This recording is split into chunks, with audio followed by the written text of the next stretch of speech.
Was sind die Kosten beim Verkauf einer Immobilie in Österreich? Grundsätzlich trägt in Österreich die Hauptlast der Nebenkosten beim Immobilienkauf der Käufer, nicht Sie als Verkäufer. Gehen wir nun die einzelnen Positionen durch. Beauftragt man einen Makler mit dem Verkauf, fallen normalerweise 3,6% vom Kaufpreis inklusive UST an. Das ist Verhandlungssache und viele Makler kommen einem da preislich auch etwas entgegen. Wichtig ist, diese Provision wird nur im Erfolgsfall bei Verkauf bezahlt und deckt alle Makleraufwände und seine Arbeiten wie Preisschätzung, Inserate, Kundeninteressentenanfragen, Besichtigungstermine. Den Energieausweis müssen Sie eigentlich bereits im Inserat bzw. spätestens vor Kaufvertragsabschluss dem Käufer übergeben.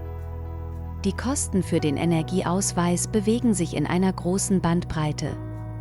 Es sind aber schon im Internet welche ab ca. 200 € bestellbar.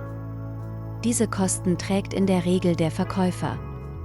Im Kaufvertrag kann aber festgelegt sein, dass die Kosten vom Käufer erstattet werden müssen oder man rechnet diese Kosten in den Kaufpreis einfach hinein. Sollten Sie sich im Kaufvertrag zu Verbesserungen, Reparaturen oder Ausräumen und Entrumpelung verpflichten, fallen die Kosten dafür natürlich an. Üblicherweise zieht man diese jedoch einfach vom Kaufpreis ab, sodass der Käufer selbst alle Reparaturen übernimmt. In der Praxis empfiehlt es sich speziell für das Ausräumen und Entrumpeln vertraglich festzulegen, was bleiben bzw. entfernt werden soll und wer die Kosten dafür übernimmt, typischerweise der Verkäufer. Die Kosten für Notar, Treuhand und die Kaufvertragserrichtung können vertraglich auf den Käufer überwälzt werden. Wobei es üblich ist, dass man sich die Treuhandkosten in der Höhe von ein paar 100 € zur Hälfte aufteilt. Die Grunderwerbsteuer wird praktisch immer dem Käufer überwälzt, fällt somit für den Verkäufer im Regelfall nicht an. Diese Immobilienertragssteuer beträgt grundsätzlich 30% vom erzielten Zugewinn. Es gibt jedoch einige Ausnahmen und Erleichterungen. Die wichtigste davon ist, wenn Sie in der verkauften Immobilie Ihren Hauptwohnsitz gemeldet haben, und zwar 5 Jahre durchgehend in den letzten 10 Jahren oder 2 Jahre durchgehend ab dem Erwerb der Immobilie, dann entfällt diese Steuer.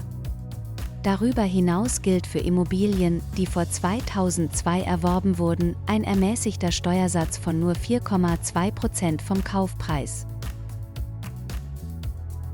Für die Löschung bestehender Hypotheken bei einem Kredit durch einen Treuhänder fallen an Kosten ein paar 100 € an Kosten an. Diese sind vom Verkäufer zu bezahlen, da sie ja in seinem Interesse zu erledigen sind.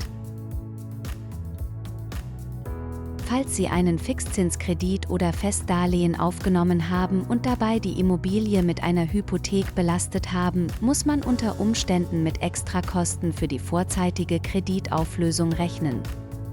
So darf die finanzierende Bank eine sogenannte Vorfälligkeitsentschädigung berechnen, wenn sie durch die vorzeitige Auflösung des Darlehens einen Zinsentgang erlitten hat. Unser Tipp: Man sollte sich daher überlegen, auf eine Kreditauflösung zu verzichten, mit der man zusätzliche Kosten hat und dafür aber keinen höheren Verkaufspreis erzielt. Um stattdessen das Darlehen nach dem Immobilienverkauf für die nächste zu finanzierende Immobilie zu nutzen. Jeder Immobilienverkauf ist einzigartig und erfordert eine individuelle Betrachtung.